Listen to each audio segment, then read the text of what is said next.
रसूल पाक सल्लल्लाहु अलैहि वसल्लम ने फरमाया, जो शख्स मस्जिद की तरफ जाता है और उसका इरादा नेक होता है कि मैं दीन को सीखूं, दीन को फैलाऊं और इबादत करूं, अल्लाह ताला उसे हज के बराबर सवाब देता है।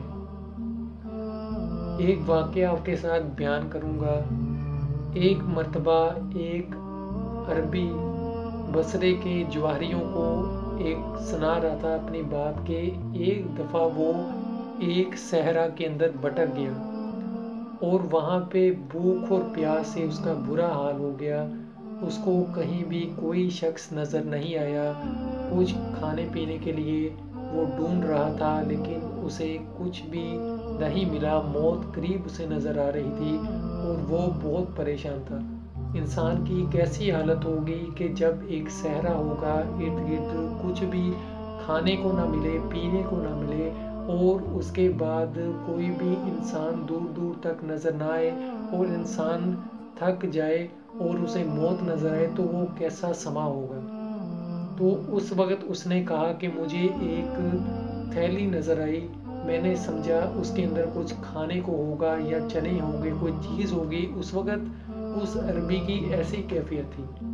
तो उसने कहा, जब मैंने वो उठा के देखी तो अंदर देखा उसके अंदर कीमती मोती थे। तो उसने कहा, आगे भी सुने कि उसने कहा कि ये जो वक्त था वो दुनिया का सबसे दुखी वक्त और मायूसी वाला वक्त मेरे लिए था। मैं उस वक्त दुनिया में सबसे ज़्यादा परेशान और दुखी हो गया था। मालो दौलत ही सब कुछ नहीं होता। इंसान ये सोचे कि हर जगह दौलत, मालो दौलत ही मिलेगी या उसके पास वो ये नहीं है। अल्लाह ताला की ऐसी नेमतें भी हैं जो अल्लाह ताला ने इंसान को हर पल दी हैं और हर पल उन नेमतों को वो इस्तेमाल कर रहा है। और जिसके पास वो नेमतें नहीं हैं उसको इन नेमतों का पता है, वो इन नेमतों के लिए तरस रहा है। अल्लाह ताला ने अगर इंसान को शफा दी है तो ये सबसे बड़ी उसके लिए नेमत है, खुशी है। इसी तरह रसूल पाक सल्लल्लाहु अलैहि वसल्लम की यहाँ पे हदीस बयान करूँगा। आप सल्लल्लाहु अलैहि वसल्लम ने फरमाया, अगर कोई शख्स अपनी सुबह इस तरह से करे कि उसके पास खाने के लिए वाफर खाना हो और उसको सेहत हो, यानी कोई भी बीमारी ना हो और उसको कोई भी रंजो फिक्र ना हो, तो समझो कि ऐसे शख्स को दुनिया की हर नेमत समेट के दे दी गई है। यानी अल्लाह ताला ने इसको बड़ा खुशकिस्मत इंसान बनाया है कि दुनिया की हर नेमत इसके पास मौजूद है। अगर दुनिया की हर नेमत इंसान के पास है और उसके बाद भी वो नाशुक्री करे तो अल्लाह ताला इस बात को सख्त नापसंद फरमाता है और ये ना पसंदीदा चीज़ है। रसूल पाक सल्लल्लाहु अलैहि वसल्लम ने इरशाद फरमाया, तबरानी में ये हदीस मौजूद है कि जो कौम ज़कात देना बंद कर देती है, अल्लाह ताला इस कौम को कहत में मुब्तला कर देता है। अल्लाह ताला ऐसी कौम पर बारिश भी रोक लेता है। ज़कात फ़र्ज है और रसूल पाक सल्लल्लाहु अलैहि वसल्लम ने एक जगह फरमाया कि जिस माल में ज़कात मिली हो उस माल को बर्बाद कर देती है, यानी उस माल को बर्बाद कर देती है ज़कात, जिससे ना निकाली गई हो, किसी ज़रूरतमंद को ना दी गई हो।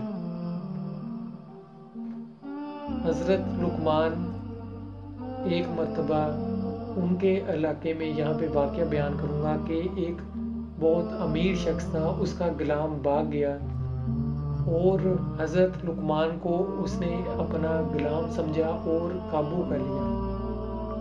उनसे पूरा साल काम करवाता रहा, अपना मकान तमीर करवाता रहा, मुश्किल काम लेता रहा। उसके बाद एक साल के बाद वही जो अमीर शख्स का गुलाम था वो वापस आ गया और वो जो मालिक है शर्मिंदा हुआ। उसने माफ़ी मांगी हज़रत लुकमान से और कहा कि मुझे माफ़ कर दें, मैंने गलती से आपसे ये काम करवाया। तब के लोग ऐसे होते थे और आज के लोगों में फ़र्क देखें कि कितना फ़र्क है।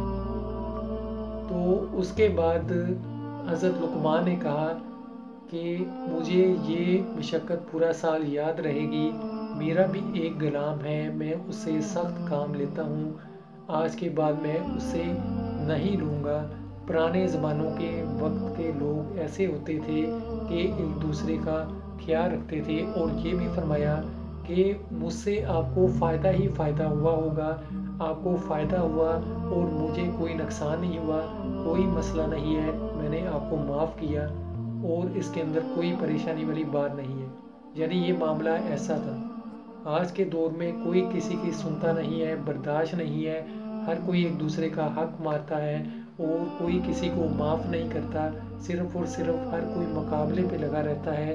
یہ سب چیزیں ہمیں دور کرنی چاہیے۔ ابن حبان میں رسول پاک صلی اللہ علیہ وآلہ وسلم کی یہ حدیث موجود ہے۔ رسول پاک صلی اللہ علیہ وآلہ وسلم نے فرمایا، ان قریب ایک ایسا زمانہ آئے گا کہ لوگوں کی باتیں مسجدوں میں ہوا کریں گی۔ رسول پاک صلی اللہ علیہ وآلہ وسلم نے اچھے اخلاق پر بھی بہت زور دیا ہے کہ اپنے اچھے اخلاق رکھو۔ اسی طرح یہاں پہ میں ایک واقعہ آپ کے ساتھ بیان کروں گا۔ ایک شخص بہت ہی نیک سیرت تھا، خوش اخلاق تھا، وہ لوگوں کے ساتھ اچھے طریقے سے پیش آتا تھا۔ اگر کوئی اسے برا بھی کہتا تھا تو وہ اس کے ساتھ اچھے طریقے سے پیش آتا، ہنس کے اس کو جواب دیتا، اس کو برائی نظر ہی نہیں آتی تھی۔ اگر کوئی اس کے ساتھ برا بھی کرے تو وہ اسے اچھا ہی آگے سے ریئیکٹ کرتا تھا۔ اس نے کبھی بھی کسی کو برا بھلا نہیں کہا۔ تو ساری زندگی اس کی ایسے ہی گزر گئی اور ایک دن وہ اس دنیا سے چلا گیا۔ اس کے بعد کسی نے اسے خواب میں دیکھا اور اس سے پوچھا، تمہارا کیا حال ہے؟ تو اس نے جواب دیا کہ میں بہت خوشحال ہوں اور بہت خوش ہوں اللہ کے کرم سے، کیونکہ میرا اخلاق بہت اچھا تھا۔ تو جو شخص اچھے اخلاق کا ہے اللہ تعالیٰ اسے پسند فرماتا ہے۔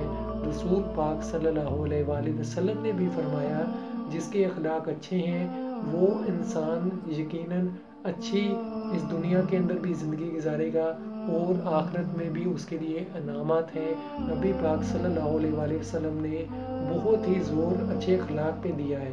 اگر ایک شخص اخلاق کا اچھا نہیں ہے اور وہ دن رات عبادت کرتا رہے، اور ایک شخص جو کم عبادت کرتا ہے، اپنے فرض نماز روزے سب اپنا حقوق ہیں ان کو پورا کرتا ہے، اور اس کے بعد اس کے اخلاق اچھے ہیں، تو اللہ تعالیٰ اس کو، جس کی کم عبادت ہے اور اخلاق اچھے ہیں، اس کی وجہ سے اس کو جنت میں جگہ دینے کا